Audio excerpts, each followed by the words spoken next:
Jake Cazalet said. Later, in the dean's office, he stood at the desk and listened to the lecture. The dean said, "I've heard the facts, and it would seem that Kimberly was out of line. However, I can't tolerate violence, not on campus. I'll have to suspend you for a month." "Thank you, sir, but I'll make it easy for you. I'm dropping out." The dean was truly shocked.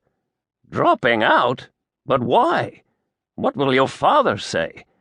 I mean, what are you going to do?" "I'm going to go right down to that recruiting office downtown, and I'm going to join the army." The dean looked devastated. "Jake, think about this, I beg you." "Goodbye, sir," Jake Cazalet told him, and went out. So here he was, 18 months later, a lieutenant in Special Forces by way of the paratroops. His knowledge of Vietnamese had seen to that. And halfway through his second tour, decorated, twice wounded, a combat veteran who felt about 1,000 years old. The medevac helicopter drifted across the delta at 1,000 feet.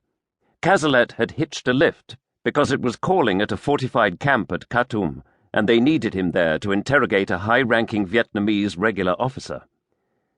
Cazalet was only 5'6" or 7", with the kind of hair that had red highlights. His eyes were brown, his broken nose a legacy of boxing days, and, in spite of the tan, the bayonet scar that bisected his right cheek was white. It was to become his trademark in the years ahead. Sitting there now in his camouflaged uniform, sleeves rolled up, the Special Forces beret tilted forward, he looked like what war had made him, a thoroughly dangerous man.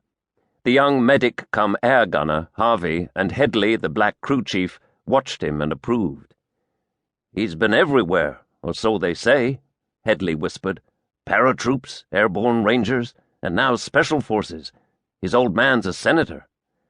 "Well, excuse me," Harvey said. "So what do you get for the man who has everything?" He turned to toss his cigarette out of the door and stiffened. "Hey, what gives down there?" Headley glanced out, then reached for the heavy machine gun. "We got trouble right here in River City, Lieutenant." Cazalet joined him. There were paddy fields below, and banks of reeds stretching into infinity. A cart was blocking the causeway that crossed the area, and a local bus of some sort had stopped, unable to continue. Harvey peered over his shoulder. "Look, sir, it's pajama night at the Ritz again." There were Viet Cong down there, at least 20, in their conical straw hats and black pajamas. A man got out of the bus. There was the distinctive crack of an AK-47, and he fell. 2 or 3 women emerged and ran screaming until the rifle fire cut them down. Cazalet went to the pilot and leaned over. "Take us down and I'll drop out and see what I can do." "You must be crazy," the pilot said. "Just do it. Go down, drop me off, and then get the hell out of here and fetch the cavalry, just like good old John Wayne." He turned, found himself an M16 and several pouches of magazines, and slung them around his neck. He clipped 6 grenades to his belt and stuck some signaling flares in the pockets of his camouflage jacket. They were going down fast, and the VC was shooting at them, Headley returning the fire with the heavy machine gun. He turned, grinning. "You got a death wish or something?" "Or something," Cazalet said, and as the helicopter hovered just above the ground, he jumped. There was a call. "Wait for me!" When he turned, Harvey was following him, his medical bag over one shoulder. "Crazy man," Cazalet said. "Aren't we all?"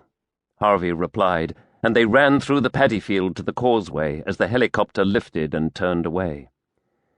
There were more bodies now, and the bus was under heavy rifle fire, windows shattering.